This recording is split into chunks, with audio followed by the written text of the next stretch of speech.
बिस्मिल्लाहिर्रहमानिर्रहीम। अस्सलाम वालेकुम guys, my name is Arsalan Ahmed and welcome to my YouTube channel. आज का हमारा टॉपिक है मैकेनिज्म ऑफ एंजाइम। ठीक है, तो आज हम देखेंगे कि एंजाइम किस मैकेनिज्म के तहत एक्ट करता है। जैसे कि हमने पिछली वीडियो में देखा था कि एंजाइम क्या है, उसका हमने स्ट्रक्चर डिस्कस किया था, उसके आगे हमने कैरेक्टरिस्टिक देखी थी, टाइप्स देखी थी। तो आज हम उसी एंजाइम को डिस्कस करें कि वो किस तरह एक्ट करता है। ये तो हमें पता है कि एंजाइम का काम है कैटालाइसिस, क्योंकि हम जानते हैं एंजाइम एक बायोलॉजिकल कैटलिस्ट है। तो वो अब इन दो मॉडल के तहत कैटलिस्ट करता है। सबसे पहले हम थोड़ा सा पिछला रिव्यू ले लेते हैं ताकि आपके माइंड में आ जाए कि एंजाइम क्या था, हमने पिछले लेक्चर में क्या पढ़ा था। सबसे पहले हम देखते हैं, ये हमारे पास एंजाइम है, कोई भी एंजाइम है। ठीक है, ये हमारे पास क्या है, एंजाइम। ये हमारे पास क्या है, सबस्ट्रेट, जो कि रिएक्टेंट है जिसे एंजाइम के साथ अटैच होना है, और जिस जगह पर अटैच होना है इसको हम कहते हैं एक्टिव साइट। ठीक है, ये तो हमारा थोड़ा पिछला रिव्यू था। ये हो गया एंजाइम का सिंपल सा मैकेनिज्म। जब भी कोई भी मींस के एंजाइम है, ठीक है, इसके साथ जब भी कोई सबस्ट्रेट अटैच होगी, एंजाइम के साथ जब भी कोई सबस्ट्रेट आएगा तो ये बनेगा enzyme substrate complex. Enzyme substrate complex, यहाँ तक तो सिंपल है। ठीक है, लेकिन अब ये नहीं है कि एंजाइम इसके साथ इन्वॉल्व हो जाएगा, मीन्स के इसके प्रोडक्ट के साथ इन्वॉल्व होगा, नहीं। एंजाइम सबस्ट्रेट कॉम्प्लेक्स तो बन गया यहाँ तक, लेकिन जब प्रोडक्ट हमारे पास आएगी ना, प्रोडक्ट उसके साथ एंजाइम अटैच नहीं होगा, एंजाइम सेपरेट हो जाएगा। एंजाइम सेपरेट हो जाएगा और यही एंजाइम दोबारा रीयूज हो जाएगा। मतलब कि इसी एंजाइम को हम दोबारा किसी और रिएक्शन में भी यूज़ कर सकते हैं, जो कि इसकी नेचर का रिएक्शन होगा। पहले हमारे पास एंजाइम था, सबस्ट्रेट आई, सबस्ट्रेट जब एंजाइम के अंदर फिट होगी तो हमारे पास बना एंजाइम सबस्ट्रेट कॉम्प्लेक्स। उसके बाद जब प्रोडक्ट हमारे पास आ गया, ठीक है, कोई भी है, जो भी है, प्रोडक्ट आ गया, अब एंजाइम है जो हमारे पास, ये सेपरेट हो जाएगा, जो किसी और एक्शन में हम यूज़ कर सकते हैं। ये था इसका सिंपल सा मैकेनिज्म। ठीक है, अब इसी मैकेनिज्म का फॉलो करते हुए हम दो मॉडल पढ़ेंगे, लॉग एंड की मॉडल और इंड्यूस्ड फिट मॉडल। तो सबसे पहले लॉग एंड की मॉडल पे आ जाते हैं। लॉग एंड की मॉडल एक जर्मन केमिस्ट था जिसका नाम था इमिल फिशर।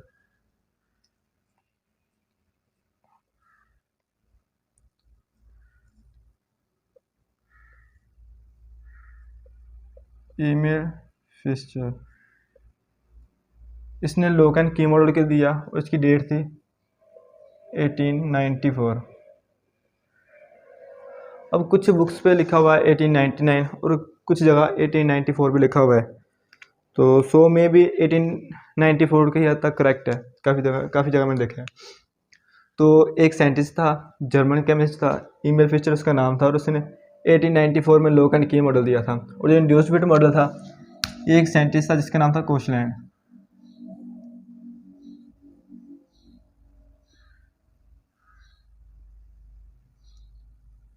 और इसने सेम मॉडल, इसने भी एक मॉडल दिया था 1958 में।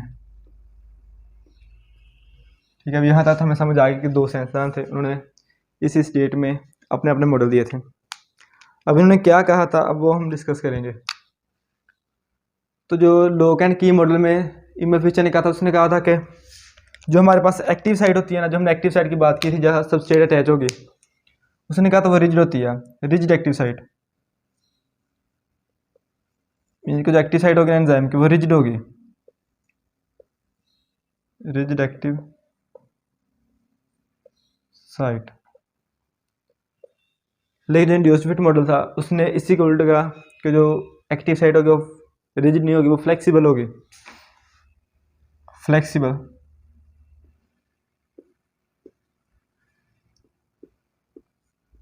Flexible active site.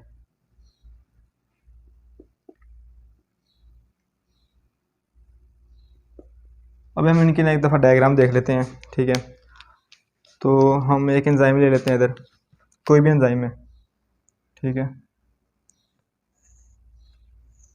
और ये हमारे पास एंजाइम है, इधर भी हम एक एंजाइम ले लेते हैं, सेम एंजाइम हमारे पास इधर आ गया। ठीक है, तो अब हम इसको डिस्कस करें कि एक्टिव साइट किस तरह अटैच होती है इनके साथ। ठीक है, दो हमारे पास एंजाइम आ गए हैं।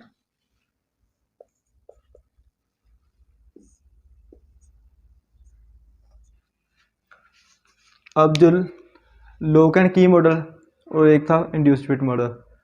लॉक एंड की मॉडल में जो मेन चीज़ फोकस में रखी गई थी ना, वो थी लॉक एंड की। लॉक एंड की का कॉन्सेप्ट था। इसका क्या मतलब है, जैसे कि अभी आपको एक डायग्राम शो हो रही होगी, इसमें अभी एक फिक्स लॉक है, उसकी एक की है। तो एक लॉक तभी खुलेगा जब तक उसकी हम फिक्स की उसके अंदर डालेंगे, ठीक है। तो सेम इसी तरह है। अब इसने कहा था कि अगर हमारे पास दो एक्टिव साइट है, फॉर एग्जांपल ये एक इस तरह की है और एक हम देख लेते हैं कि इस तरह की है। तो इसका कहना था कि ये जो एक्टिव साइट है ना, वो रिजिड है, ठीक है। तो इसमें वही सब स्टेट आएगा जो इसकी नेचर का होगा, जिसकी डायमेंशन सेम होगी। फॉर एग्जांपल हम देख लेते हैं, ठीक है। अब ये थोड़ा मीन्स के अब ये इसके अंदर फिट आ रहा है, ये फिट नहीं आ रहा, ठीक है। तो ये एक्टिव साइट अपने आप को चेंज नहीं करेगी, ठीक है। तो इसके अंदर यही अटैच होगा, ये इसके अंदर अटैच होगा और ये अटैच नहीं हो सकता।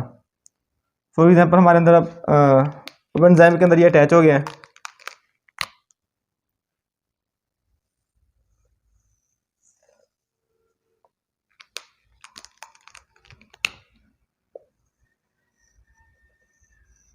अब ये एंजाइम है और उसके अंदर ये सब स्टेट अटैच होगा। क्यों? क्योंकि इन दोनों की डायमेंशन सेम है, ठीक है।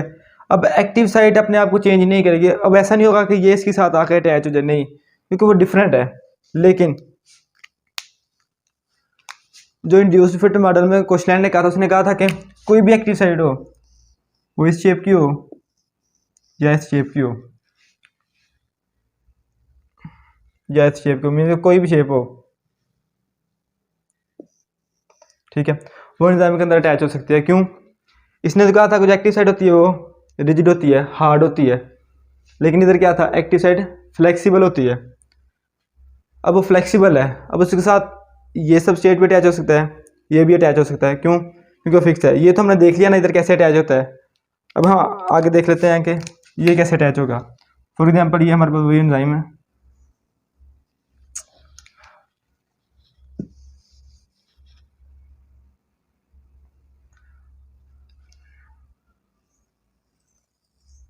अब हमने बात की है ना कि ये सब स्टेट भी इसके अंदर अटैच हो सकती है।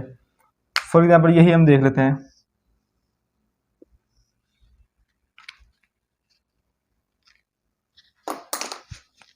सॉरी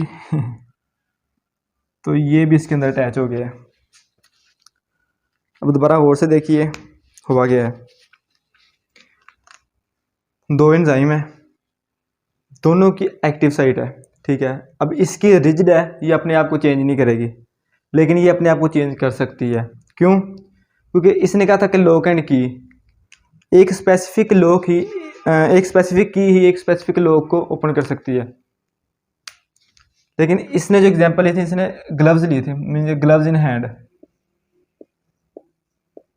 ग्लव्स इन हैंड, इसका क्या मतलब है वो तो हमें समझ आ गई। लॉक एंड की वो तो स्पेसिफिक होंगे। ग्लव्स आप लोगों ने देखा होगा जो फ्लेक्सिबल ग्लव्स होते हैं, सिंपल ग्लव्स की बात नहीं हो रही, जो फ्लेक्सिबल ग्लव्स होते हैं, जैसे आपने मेडिकल में देखा होगा जो डॉक्टर यूज़ करते हैं, ठीक है। अब ऐसा तो नहीं है कि एक फीमेल डॉक्टर है कि मेल डॉक्टर है, अब उनके ग्लव्स अलग होंगे, नहीं। जो हम मेडिकल में ग्लव्स यूज़ करते हैं ना, वो फ्लेक्सिबल होते हैं, ठीक है। अब किसी का हाथ बड़ा होगा, किसी का मीन्स के कम बड़ा होगा, ठीक है, लेकिन वो ग्लव्स वही होते हैं, वो फ्लेक्सिबल होते हैं, वो दोनों हाथों में आ जाते हैं, ठीक है। इसी तरह ये जो सबस्ट्रेट है ना, ठीक है, तो जो इसने कहा जो फ्लेक्सिबल एक्टिव साइट है, अब ये एक्टिव साइट फ्लेक्सिबल है, इसमें ये भी अटैच हो सकती है, इसमें ये भी अटैच हो सकती है, दोनों अटैच हो सकती हैं, दोनों सबस्ट्रेट एंजाइम में आ सकते हैं, ये भी और ये भी, ठीक है। बस ये सिंपल सा डिफरेंस है इन दोनों का। और जो इसमें आएंगे एंजाइम्स, एंजाइम कह दिया, क्या कहते हैं इनको, एंजाइम्स कहते हैं। जो इधर एंजाइम इन्वॉल्व, जो कि ये एंजाइम होंगे ना लॉग एंड की मॉडल वाले, वो नॉन रेगुलेटर होंगे। अब नॉन रेगुलेटर का क्या मतलब है, नॉन रेगुलेटरी एंजाइम होंगे, नॉन रेगुलेटरी। लेकिन जो हाँ एंजाइम होंगे वो रेगुलेटरी होंगे। अब रेगुलेटरी और नॉन रेगुलेटरी में क्या डिफरेंस है, ठीक है। रेगुलेटरी एंजाइम वो एंजाइम होते हैं जिनका प्रॉपर चेक एंड बैलेंस होता है, मींस के इनको प्रॉपर सिग्नल दिया जाता है कि अब इस एंजाइम ने इस सबस्ट्रेट के साथ अटैच होना है, और फिर सिग्नल दिया जाता है कि अब डी अटैच होना है। लेकिन नॉन रेगुलेटरी में ऐसा कोई सिग्नल नहीं होता, वो अपनी मर्ज़ी से अटैच होते हैं, प्रोडक्ट को आते हैं अपनी मर्ज़ी से डी अटैच होते हैं। ठीक है, ये दोनों में डिफरेंस था।